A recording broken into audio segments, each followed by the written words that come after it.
पिछले कुछ एपिसोड्स में हमने चॉपर की कहानी को देखा। चॉपर जब पैदा हुआ था उसकी नाक नीली थी, जिसकी वजह से उसके परिवार वालों ने उसे छोड़ दिया, और जब उसने इंसानों से दोस्ती करनी चाहिए उन लोगों ने उस पर हमला कर दिया, और इकलौता आदमी जिसने उसको अपनाया था वो भी अब इस दुनिया में नहीं रहा। और इन सब के पीछे कहीं न कहीं एक ही आदमी था, वो था वपूल। वपूल कुछ टाइम से इस आइलैंड को छोड़ के गया हुआ था और अब वो वापस आ चुका है। ये बात चॉपर को पता लगती है और वो डॉक्टर राइन को लेके नीचे चला जाता है। दूसरी तरफ लूफी भी वपूल को देख के गुस्से में था, क्योंकि उसे भी कुछ चीजों का हिसाब किताब बराबर करना है। वपूल अपने महल के सामने आके खुश था, लेकिन दूसरी तरफ चॉपर और कुरेहा तैयार थे हीरो लुक का बदला लेने के लिए। इससे पहले कि कोई कुछ कर पाता, वहाँ पे लूफी आता है और वो वपूल को एक जोरदार पंच मारता है, जिसकी वजह से वो हवा में था और वो दूर जाके गिरता है। कुरेहा और चॉपर इस चीज को देख के बहुत हैरान थे, लेकिन हम देखते वपूल पहाड़ के कोने में था। वो गिरने वाला था, लेकिन उसके चमचे ने उसे बचा लिया था। लूफी के एक पंच से वपूल का ये हाल हो चुका था। लूफी कह रहा था,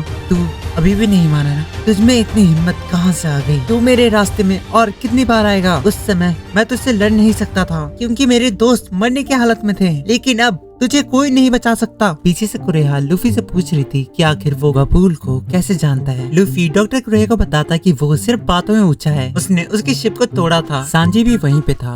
वो लूफी से पूछता कि क्या उसे ठंड नहीं लग रही। लूफी थोड़ा ट्यूबलाइट है, उसे अब पता चलता कि उसे ठंड लग रही है। वपूल भी अब अपने होश में आ चुका था और वो लूफी पे बहुत ज्यादा ही गुस्सा था। मुगीवारा, तू मेरे सामने आ, मैं तुझे कच्चा चबा जाऊंगा। लेकिन सांजी कहता है, क्या तुम थोड़ी देर रुक सकते हो? लूफी को ठंड लग रही थी और इसलिए वो कुछ गर्म पहनने गया है। ये बात सुन के वपूल थोड़ा चिढ़ जाता है, क्योंकि लूफी उसे बहुत हल्के में ले रहा है और वो अपना गुस्सा कुरेहा और चॉपर पे निकालना चाहता है, क्योंकि वो लोग बहुत समय से उसके महल में रह रहे थे। लेकिन कुरेहा बताती कि उसे वहाँ पे रहने का कोई शौक वौक नहीं है। वो यहाँ पे रहती है क्योंकि यहाँ पे डॉक्टर हीरोलुक की आखिरी यादें जुड़ी हुई है, क्योंकि हाँ, हीरोलुक की मौत यहीं पे हुई थी। वपूल हीरोलुक का मजाक उड़ा रहा था। वो हीरोलुक जिसकी कोई कदर नहीं करता, जिसके होने या ना होने से किसी को फर्क नहीं पड़ता, वो तो डॉक्टर के नाम पे एक कलंक है। चॉपर डॉक्टर के बारे में बुरा नहीं सुन सकता था और वो अपने बड़े वाले फॉर्म में आ जाता है। वपूल के नमूनों में से एक डॉक्टर कुरेहा के ऊपर हमला कर रहा था, लेकिन उस हमले को सांजी रोक देता है और वो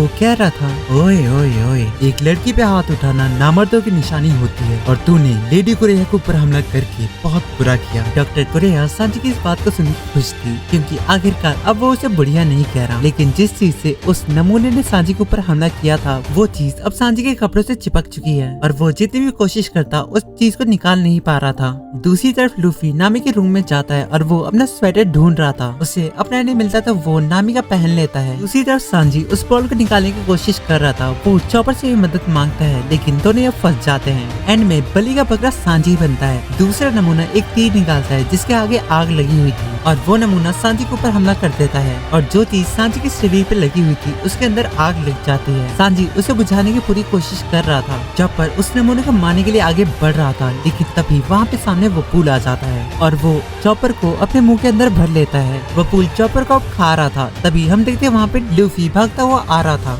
सांजी लूफी से बोलता है, ओए लूफी, मेरे पैर को पकड़ और कुछ भी हो जाए छोड़ना मत। लूफी कहता है, पैर? अच्छा, मैं समझ गया। लूफी सांजी का पैर पकड़ता है और सांजी उसको घुमा के वपूल की तरफ फेंक देता है। लूफी उड़ता उड़ता जाता है और वो वपूल से टकरा जाता है और वपूल के मुंह से चॉपर बाहर आ जाता है। वपूल दोबारा उड़ता हुआ दूर जाके गिरता है। चॉपर लूफी को थैंक यू बोलता है, क्योंकि अभी उसने उसकी जान बचाई। वपूल अब पिट पिट के थक चुका था। वो वहाँ से उठ के खड़ा हो जाता है और वो कह रहा था, बहुत हो गया मजाक, और अब तैयार हो जाओ मेरे डेविल फ्रूट की पावर देखने के लिए। तभी वपूल के सर पे एक अजीब सी चिमनी आ जाती है। उसके हाथ, यहाँ तक कि उसका पूरा शरीर बदल चुका था। वो एक फैक्ट्री की तरह लग रहा था। लूफी इस चीज को देख के इम्प्रेस हो जाता है। दूसरी तरफ वपूल कुछ ऐसा करता है जिसको देख के किसी को विश्वास नहीं होता। वो अपने साथी को ही खा लेता है। उसका पूरा शरीर हिलने लगता है और उसके हाथ और सर से धुआं निकल रहा था। उसके पेट में बना दरवाजा धीरे धीरे खुल रहा था और इस चीज को देख के सांजी के पसीने छूट रहे थे। वपूल के पेट से वही दो नमूने बाहर आते हैं और हम देखते वो दोनों एक बन चुके हैं। इस अजीब से चीज को देख के लूफी इम्प्रेस हो जाता है। सांजी को समझ नहीं आ रहा था कि आखिर लूफी किस बात पे इम्प्रेस है। फाइनली वपूल की नजर उस झंडे पे जाती है जो कि महल के ऊपर लगा हुआ था, और हाँ, ये वही झंडा है जिसको डॉक्टर हीरोलुक ने बनाया था। वपूल कह रहा था, ड्रम आइलैंड के नियमों के हिसाब से जो आदमी राजा का कहना नहीं मानता उसकी सजा सिर्फ और सिर्फ मौत होती है, और क्योंकि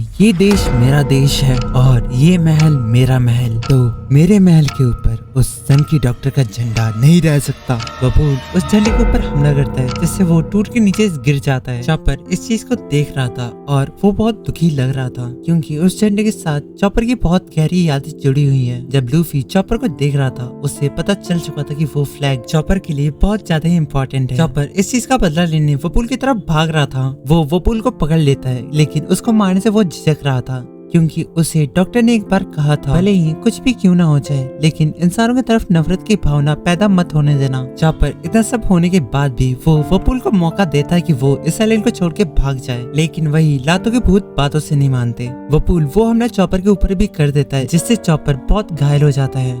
हम देखते लूफी ने उस झंडे को दोबारा ठीक कर दिया है और वो कह रहा था तुम सभी एक नकली पायरेट थे इसलिए तुम्हें पता नहीं है कि आखिर एक पायरेट फ्लैग का मतलब होता क्या है। पायरेट का झंडा कोई मजाक की चीज नहीं है। इससे पहले कि लूफी कुछ और बोल पाता वपूल उसके ऊपर हमला कर देता है। सब लोग लूफी को बचने को कह रहे थे लेकिन लूफी वहाँ से हिलने का नाम नहीं लेता और वो हमला सीधे लूफी को लगता है। वपूल इस चीज को देख के हंस रहा था कि लूफी कितना पागल है। वो चाहता तो इस हमले से बच सकता था लेकिन उसे उस अजीब से झंडे से कुछ ज्यादा ही प्यार था। लेकिन जब वहाँ से धुआं हटता है हम देखते लूफी वहीं पे खड़ा था और उसके हाथ में हीरो लोग का झंडा था और वो कह रहा था मुझे नहीं पता ये झंडा किसका है लेकिन इस झंडे के लिए किसी ने अपनी जान की बाजी लगाई होगी। तो ये झंडा बिल्कुल भी मजाक नहीं है और मैं तुम्हें इस झंडे का अपमान नहीं करने दे सकता। चॉपर लूफी की बातें सुन के सोचा था कि क्या पायरेट ऐसे होते हैं और फिर यहीं पे अपना एपिसोड खत्म हो जाता है। तो जाने से पहले कमेंट सेक्शन में बताना क्या बचे हुए एपिसोड्स एक वीडियो में कवर करने चाहिए। तो फिर इस वीडियो में इतना ही था। चलो अपना ध्यान रखो एंड मिलते हैं फिर नेक्स्ट वीडियो में।